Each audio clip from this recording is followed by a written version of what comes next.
Andrew Thompson here of the Andrew Thompson Interviews YouTube channel. Joining me this week is the current OTT No Limits Champion. He is a Progress Tag Team Champion. He is Ireland's own Scotty Davis. Scotty, how you doing, man? I'm doing all good, man. I appreciate you taking the time out your day to come do this with me. Firstly, as we just talked about off air briefly for a moment, we obviously have the coronavirus situation going on right now. Is everything all right on your front? You know, family, friends, everything okay over there? Yeah, everything's good. Just missing wrestling at the moment, so I'd happily jump on the opportunity to talk about some wrestling. Yeah, for sure, for sure. Now we're doing some research about you. I actually read, and you can confirm or deny this, that you're 19 or 20 years old. I'm currently 19 years old. Yeah. Wow. Okay. So that's cool because I'm 23 right now. So that's like really cool to see like how far you are along in wrestling at only the age of 19. Like, has your success like so far taken you by shock in any way? Um, Somewhat. Like I know there was a huge burst last September. It's when I won like the three titles and the natural progression series and all that. Like prior to that, I was like I was getting a lot of success, but like it was that month where everything started blowing up really. And then since then, I've just been in all these different countries all over Europe, and I've seen Japan and stuff since then, and it's just been wild. Yeah, it's overwhelming at times. And saying throughout this time that we're going through right now in the world, have you had the opportunity to like just sit back and reflect on all that you've done throughout your career thus far in wrestling, like the amount of stuff that you've accomplished at such a young age, like as this time period where we've all had the opportunity to just sit back and so, well, not we were feeling forced to sit back. Honestly, have you had the time to just sit back and just be like, damn, I have done a lot in wrestling.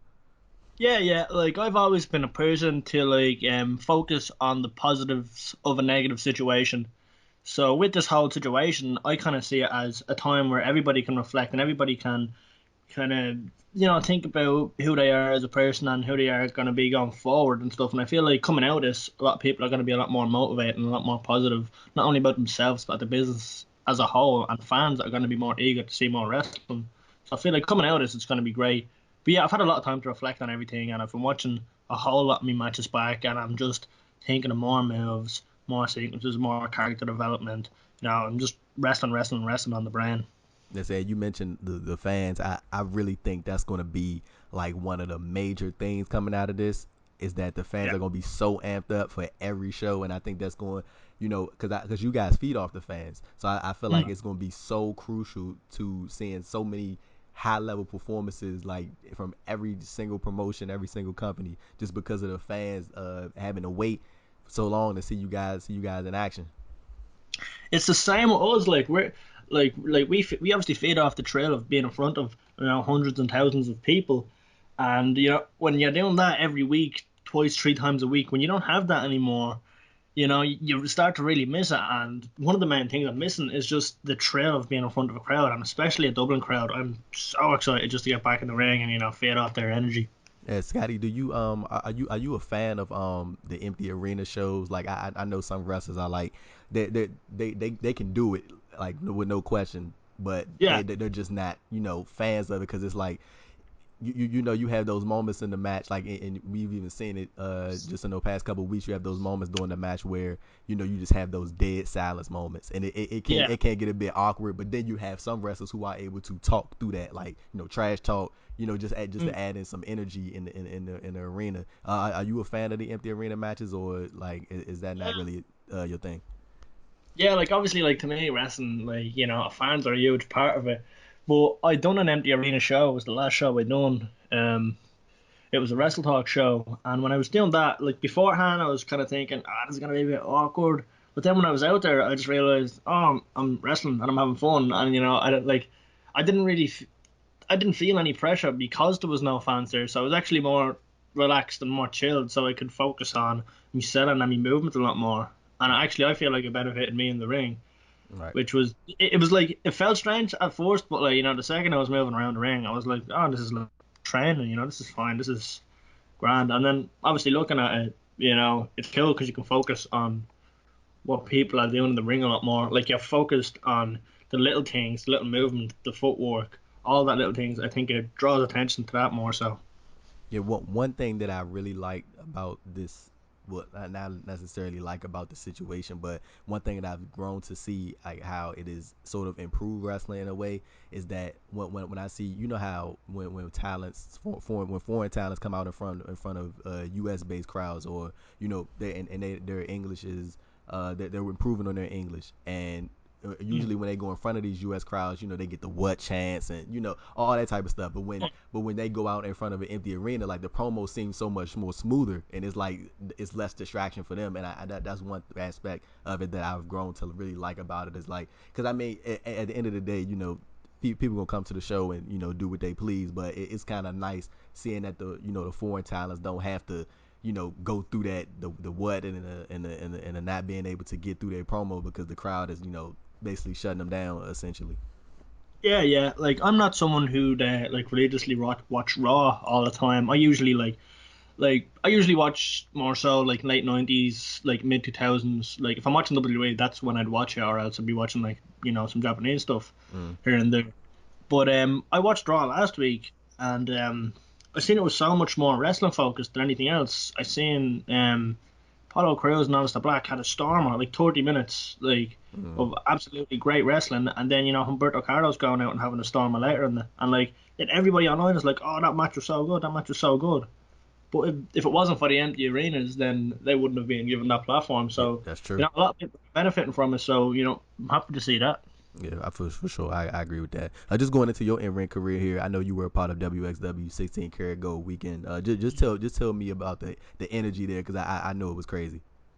Oh, that was wild. Like I love WXW. I started there last October, but when like 16 carat was obviously a huge step up. Then it was the biggest event of the year, and it was just wild. Like when I got there on the Thursday for the Inner Circle show.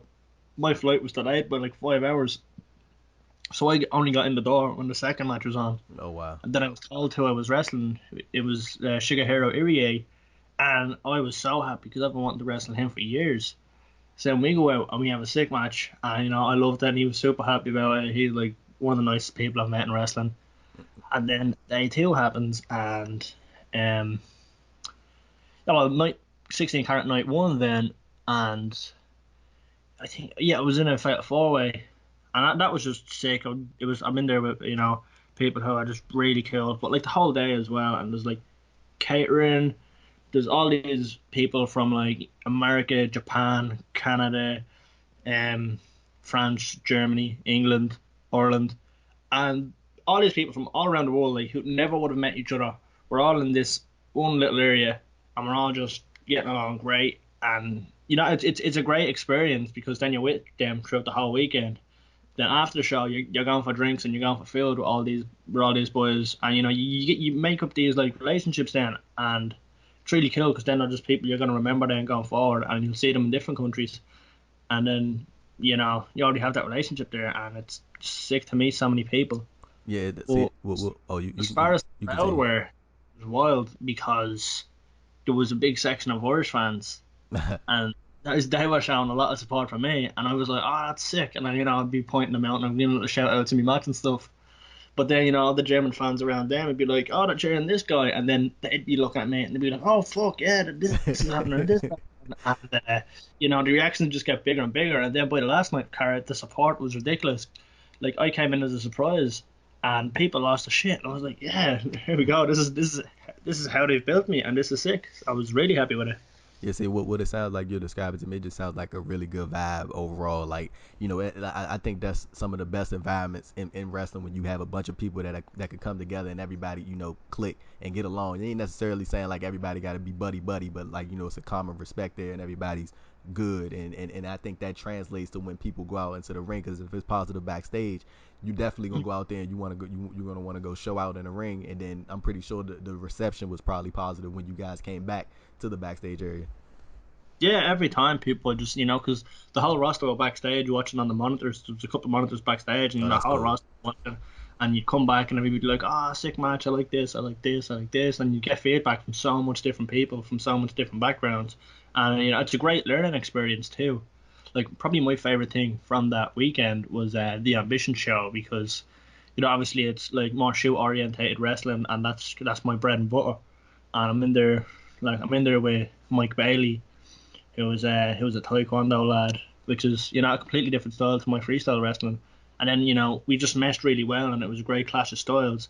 And then I'm in there with Daniel Makabe next, and it's another great mesh of styles. So I got like two fantastic matches there, you know, and it's, again, it's away from home, and it's in front of a completely new crowd, and it's sick then because, you know, that's just more experience and more exposure. So I was super happy with that weekend.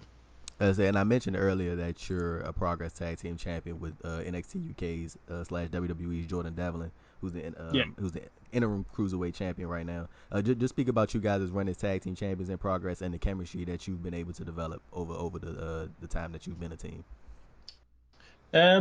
So with Jordan, we teamed once before in OTT, and it was me and him against Aussie Open, and that was just like, that was a great match that I had. But I'm not much of a tag team wrestler. Mm-hmm. Well, I wasn't prior to the National Progression Series. So you know, I had a really good tag match, and I was like, oh, sick, and then I learned so much from that. But then I went on to have a heap of singles matches down for a couple of years. So then when I won the MPS, I was told the next day then, oh, you're going to be going to the tag match at Alexandra Palace. I'm like, oh, sick. So then obviously Jordan, who came out and celebrated with me when I won the Natural Progression Series, you know, an easy pick. And we've had so much chemistry throughout the years. If we're wrestling each other or if we're training together, and which we have been since I'm like 14. And, you know, we've always had an unreal chemistry together. So, and then as a tag team, I got to learn a lot from him. And since we started as a tag team in Progress, we weren't just wrestling like we weren't just wrestling like random tag teams. We were wrestling some of the best tag teams in independent wrestling, and we've got to learn, like, we as singles competitors got to learn so much from other tag teams, like in terms of tag team structure, tag team storytelling, and you know, just how tag matches work in general. And because me and Jordan were both really creative people, whenever we're training, we're just coming up with tag moves over and over, and we're bouncing off each other. And I just feel like he's a perfect tag partner, and it's gone great. And we're the second longest reigning Progress tag champs now, Oh wow. on to become the longest. Okay. I hope you guys get that feat.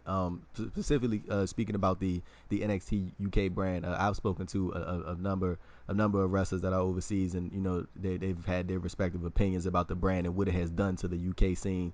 To the UK scene, and I was just curious about your opinion about it, because I know there were some that I've spoken to who said that they think it's a positive thing to see, you know, of course, to see their friends and, you know, some of the people that they came up with in the business, you know, striving and, you know, getting that major platform. And then there are others who feel like it has done some damage to the scene. Um, yeah, well, I'm someone like I see a lot of people in NXT UK. Obviously, a lot of people who I'm friends with too, and I'm super happy to see them getting the platform to perform in front of. You know, some swim and some sink. Mm-hmm. I feel like a lot of people have benefited from it, and then there's, you know, the few who haven't. But I feel, honestly, I don't know. I'm not a promoter, so I don't know what it's like business wise. Right, right. Well, I've seen a lot of people do very well from it. Some people who are, like, you know, struggling to find themselves, they weren't really sure of who their wrestling character was yet, and then, you know, they go in and they're getting advice from the likes of Shawn Michaels and all that, and then they're catching on, and you can see their progress on NXT UK. And like, as well as Jordan, I feel like when the UK tournament came around, you know, it brought a whole new level of motivation to him, and that's like, it's a reason why he's one of the best wrestlers in the world now, is because of the motivation that has come from that brand. Like, I don't think, like, it wouldn't be for me right now. I'm Mm-hmm. not sure if it would be for me at all. Um, Obviously there was a lot of talks about it, and, you know, there was some talks going back and forth from all the progress stuff. But, you know, overall, I feel like I'm so young, and you know, I'd rather build my name up and build my brand up. Right, right. And then when I do make a big move somewhere, you know, it's a big deal. Like, it's something to talk about.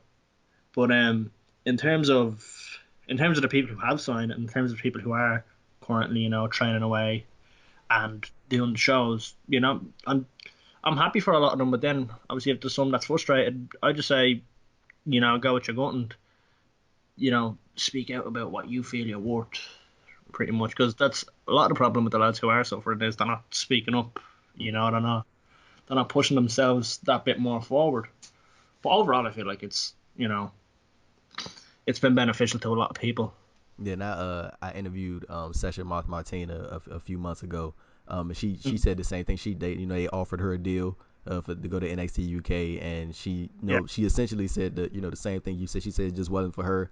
She didn't feel like and didn't what wasn't disrespectful about it at all, and didn't bash them or anything. She just said that she just felt like that environment was not for her as far as creativity goes. Like she felt like yeah, she could have now she's with ROH. She felt like ROH was gonna be more of like embracing her and allowing her to the freedom with her character and what she chooses to do in the ring, opposed to going to NXT UK, and she feels like that probably would have stifled her a little bit. yeah. Martina's become like a big sister to me over the years. Like, and helped me out in a lot of things and become really close friends. Probably one of my closest friends in wrestling Mm. now, and I feel like that was a great move on her behalf. Um, Obviously she's gonna get a lot of voice in her character, and then when she does go to somewhere, she can have that bit more creativity because it'll be the character that's known so much. Like whereas she didn't really sign because of a character, I feel like my style, like my actual in-ring style, would benefit elsewhere and like would be able to build up elsewhere and then get some eyes on it, and then people would recognize it more so and more so as time went on. Right. And going back to OTT, over the last several years or so, like even with me, being here in the states, I didn't find out about over the top wrestling until 2017. So Mm. I was wondering, just from your perspective, like over the past couple of years, like have you guys seen like that massive growth, like from the U.S. fan base, like that have been paying attention to OTT? Because like I've really been noticing that since I've first discovered the promotion, since I first started seeing matches from there. I was like, and over the past few years, I'm like, damn, like the promotion is like really taking off, like especially like as far as the fan base goes here in the states. Yeah, I've definitely noticed anyway because I've been a part of OT since the first few shows. I was always like, even though I was 30 and 40, and I was always helping out doing security, Right. being a runner backstage and stuff. It was part of my learning experience. It was about me paying my dues and stuff, and I was always just happy to be around the environment. But when it was 2017 came, it was March. I had my first match in OTT. And it wasn't a very long match, but it was more so a showcase of Irish talents. And the match has led to a lot for the future of OTT since then. But it was more so a showcase of Irish talents, and it was about 8 minutes or so. That match went very well, and then a couple of weeks later, I went over to Orlando for WrestleMania. You Mm. know, Was so that was 2017, right? yeah, I Yeah. went over to go see all the shows, and I had a lot of friends over there that I've made throughout wrestling.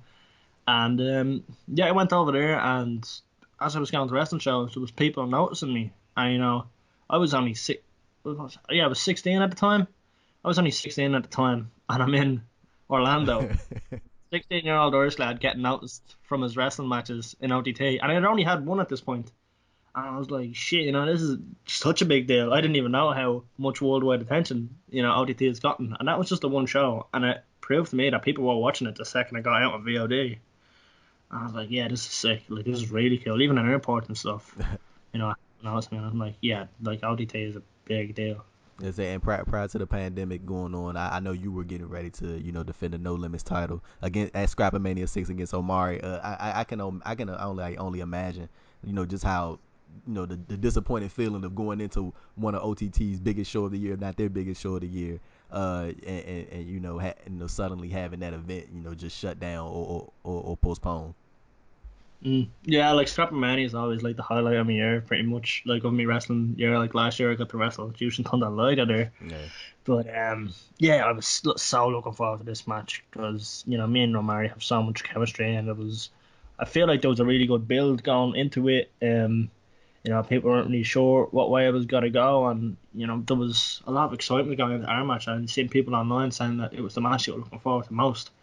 So I was dieting like mad. I was going to the gym twice a day, and like my conditioning was through the roof. I was probably in the best shape I've ever been in my life.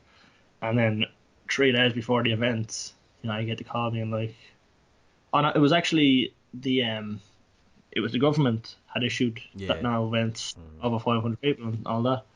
And my heart just sunk. I was Yeah. like, fuck, because I I bought new gear, new entrance jackets, a whole batch of t-shirts, the whole lot. I was fully invested in this show, and yeah, it just my heart just sunk. And then the dieting was gone out the window. I was eating chocolate and fucking all the fizzy drinks I could find, and you know, yeah. yeah, that was a big hit to me. But then, I got a call then the day that ScrapperMania was supposed to be on. It was Will Ospreay gave me a text, and it was about there being an opening in the Wrestle Talk show over in London 2 days later, and I was planning to go out to England anyway. So I heard that, and I was like, yeah, I'd happily be a part of it. And then went off to London, done that show, and it got like it was like over like 10,000 viewers when the matches on and stuff like that. So Yeah. we've got new eyes on me, and a positive then came from that negative situation. Yeah, so you mentioned last year at ScrapperMania 5, you got to wrestle Jushin Thunder Liger, who recently retired at Wrestle Kingdom this past January. Just tell me about that experience, because I know that had to be one like a surreal moment that you stood across the ring and got to mix it up with honestly one of the greatest of all time. Yeah, it's madness. Like I still think he's the greatest junior heavyweight of all time, Oh, no question, and no question. like leading up to it, it was just wild, and I was like, oh, this is happening, this is happening, this is wild. And then when I met him, he was one of the loveliest people I'd met in wrestling, and yeah, he was just so nice, and like I was just so chilled then that day because of how nice he was, and I wasn't really sinking in. Like I was super buzzed, and I was mad hyped going out there. It was one of my favorite entrances I've ever done as well. The whole stadium was buzzing, Mm. but it only really kicked in when his iconic music played, and I'm standing there in the ring, and he's making entrance, and I'm like, oh fuck, this is happening right now, like shit. And then his music's playing, the crowd are going wild, and then obviously he stands in the ring, does his pose, and then the streamers come in, which was always a dream of mine to be standing in the ring with like streamers flying in. It was always one of the coolest visuals to me, wrestling wise, and it's happening, and I'm like, shit, here we fucking go. And I'm mad buzz, and it's just getting me more and more excited. And then throughout the match, I just learned so much. He was like I just learned so much from being in there with him. And then afterwards, he was super nice about it. He gave me any feedback that I needed, and I'm still learning, and I'm like trying to pick his brain more and more. I'm like, oh, is there anything else I can pick up on? And he's been really nice, and yeah, he was super nice, and he was really happy with the match, and it was an unreal experience. It's still surreal at times to think about it. I say, don't you think that's like really like I think that's the craziest part of it though. Like the people who literally have every right to for lack of a better term to be an a-hole, they really Yeah, aren't. Like you hear that a lot about guys like a Rey Mysterio, or even as you mentioned like a Jushin Thunder Liger. Like these dudes like have legit gripes to be like not necessarily a-hole, but like they don't have to have to give back to yeah. what I'm saying, like They don't. but they're so adamant about doing that, what I'm saying, to the next generation. Something I said about the build up to that match was the fact that Jushin Thunder Liger was already a legend before I was born. Like he was hitting his peak way before 2000. You know what I mean? Like Jushin Thunder Liger was like a huge name before I was born, and then at 18 to be in the ring with him is so surreal. And even throughout that day, as you were saying, he has no right to be as nice as he does, but he's like he was super nice because I was thinking that he's an old Japanese guy and he's gonna be a bit difficult to call the match with, but it was so easy because I was just ready to go up and learn from him, and like I was ready to do anything he wanted to do. I just wanted to learn from him. And when I asked him about the match and the structure and stuff like that, he told me to come up with a whole match Mm. and then bring it to him and see what he thinks. So then I went off and I'm there thinking of a match, and eventually I put one together, and I go to him and he's super happy with it, and he says, "Yep, we'll do that whole match." And then he slotted some bits in here and there. One of the first things he said to me was about a brain buster on the floor, and I was like, "What?" And then he was like, "Oh, I protect," and I was like, "Okay, if I'm gonna trust anybody, I'm gonna trust Liger."